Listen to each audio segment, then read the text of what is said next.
यहाँ पर हमें दिया हुआ है tan inverse y by x, ये एक 2 वेरिएबल का फंक्शन है जिसकी लिमिट हमें फाइंड आउट करनी है एट पॉइंट 0 0। तो चलिए इसको शुरू करते हैं सॉल्व करना।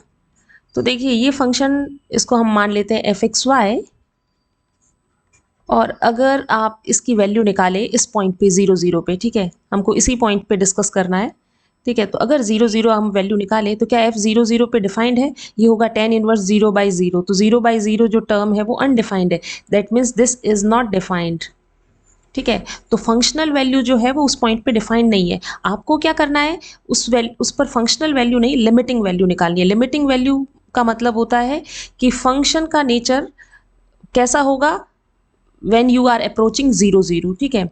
तो चलिए वो हम निकालते हैं। तो जब भी आपको 2 वेरिएबल फंक्शन की लिमिट फाइंड आउट करनी है तो आप क्या करते हैं, पाथ मेथड यूज़ करते हैं। तो वही हम यहाँ पर यूज़ करने वाले हैं। तो पहला पाथ मैं ले लेती हूँ अलोंग y इक्वल टू 0। चलिए थोड़ा मैं आपको ग्राफ से बता देती हूँ।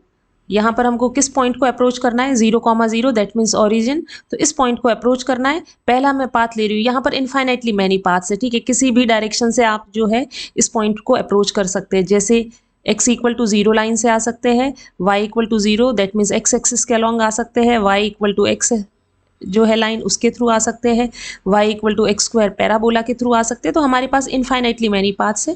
तो चलिए हम कुछ डिफरेंट पाथ्स को कंसीडर करेंगे और फिर उसमें देखेंगे कि फंक्शन जो है वो कहाँ पर अप्रोच कर रहा है। तो अलॉन्ग y इक्वल टू 0, जैसे ही आप फंक्शन में y इक्वल टू 0 रखते हैं तो function tan inverse y by x है, तो 0 बाय एक्स हो जाएगा। tan इनवर्स 0 कितना होता है, 0, दैट मीन्स। और जब आप लिमिट अप्लाई करेंगे, लिमिट में क्या है, x भी 0 को टेंड कर रहा है और y भी 0 को, ठीक है। तो y को आप ऑलरेडी 0 प्रूफ पुट कर चुके हैं। यहाँ पे जैसे ही रखेंगे x टेंड्स टू 0, तो फंक्शन जो है उसकी वैल्यू ही 0 आई है, तो वो लिमिटिंग वैल्यू भी क्या आएगी, 0। तो along y equal to 0 function की लिमिटिंग वैल्यू आ गई 0। अब हम दूसरा पाथ ले सकते हैं, जैसे मैं ले लेती हूँ y इक्वल टू एक्स। तो आप जब दूसरा पाथ लेंगे along y equal to x, function किस में चेंज हो जाएगा, पहले फंक्शन में आप रख दीजिए इसको। तो ये हो जाएगा tan inverse x divided by x, y की जगह रखा x, तो ये हो गया tan इनवर्स 1, जिसकी वैल्यू कितनी होती है, पाई बाय 4। इसका मतलब ये हुआ। और जब आप इस पे लिमिट अप्लाई करेंगे, क्योंकि ये कांस्टेंट वैल्यू आ गई, तो लिमिट आप अप्लाई भी करेंगे तो उस पर कोई भी फर्क नहीं पड़ेगा, वो पाई बाय 4 ही आएगी, ठीक है। इसका मतलब ये हुआ कि along path y equal to 0 function is going near to 0, ठीक है। और जब आप y इक्वल टू एक्स के अलॉन्ग आ रहे हैं तो फंक्शन कहाँ पे जा रहा है, function is approaching to pi by 4, that means along 2 different path we are getting 2 different values. एक 0 मिल रही है, एक पाई बाय 4। तो इस केस में क्या हम कहेंगे कि limit of this function does not exist. तो हमारा यहाँ पर कंक्लूजन निकलेगा कि limit at point 0 0 for the function tan inverse y by x, this limit does not exist।